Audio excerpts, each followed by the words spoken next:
Welcome to This Week in General Chemistry Laboratory.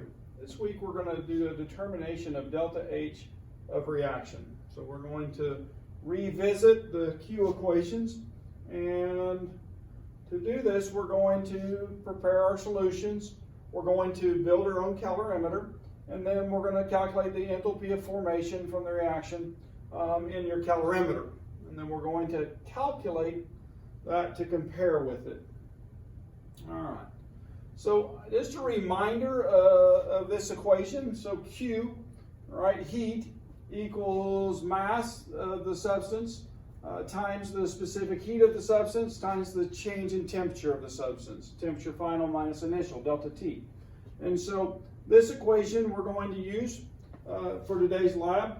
And I want to also remind you of something else we talked about in the lecture, was that when there is constant pressure, Q of reaction is going to be equal to the enthalpy of reaction because no work is being done. And so that's a nice thing that we can utilize, or knowledge that we can utilize for an experiment like this. All right. Now, the specific heat, C, just a reminder that it's the amount of heat necessary to raise 1 gram of substance, 1 degree C. We've talked about water being 4.184 joules per gram per degree C. Today our solution is going to contain more than water, and so it changes the specific heat for that. And so today's solution is 4.13 joules per gram per degree C. Now, the standard state enthalpy we're going to calculate, delta H standard state or delta H naught, and it's the enthalpy at the thermodynamic standard conditions of 298 K, 1 atmosphere, and 1 molar for the solution. And so we are going to do this with Appendix J in your textbook. And so what we're going to find in Appendix J is the delta H of formation for the products and for the reactants. And then we're going to multiply each of those times the number of moles of them that we used. And we'll sum those for all the products, and we'll sum them for the reactants, and then we'll subtract products minus reactants. And that'll give us the standard state delta H value for the reaction that we're going to do. Now, I want you to take that value and compare it to what we're doing experimentally. And so the experiment will consist of building a calorimeter. Now, this calorimeter is going to be made from styrofoam cups, and the styrofoam cup is going to have a temperature probe in it, and we can put a stir bar in it to help mix our reaction.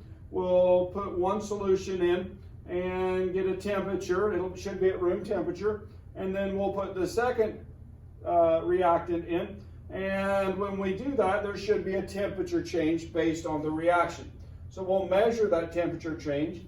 And so we'll know the change in temperature of the solution, right? And so we should be able to calculate. We'll know the mass of the solution. We'll know the specific heat of the solution. We'll know the temperature change. That'll allow us to get Q of solution. Now, that all and well, if our system were 100% insulated, would be great. I would only need that one term. But a little bit of that heat is going to be lost to the calorimeter. And so we can actually do a second experiment to determine how much heat is lost to the calorimeter when those temperatures are changing based on the amount of energy per temperature unit, and so, or the heat of the calorimeter.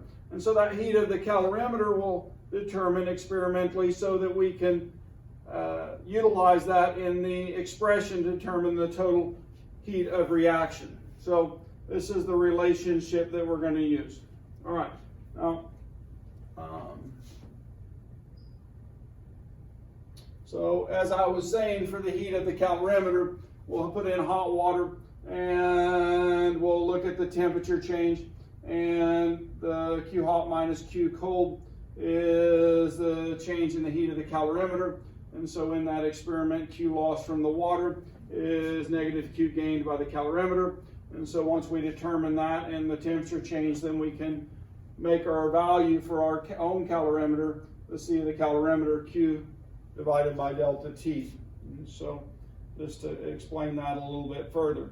For the other experiment, then, as I said, we would know the mass of the solution that we put in, we would know the specific heat of it, and we'll know the change in temperature, so we can get Q solution in that fashion.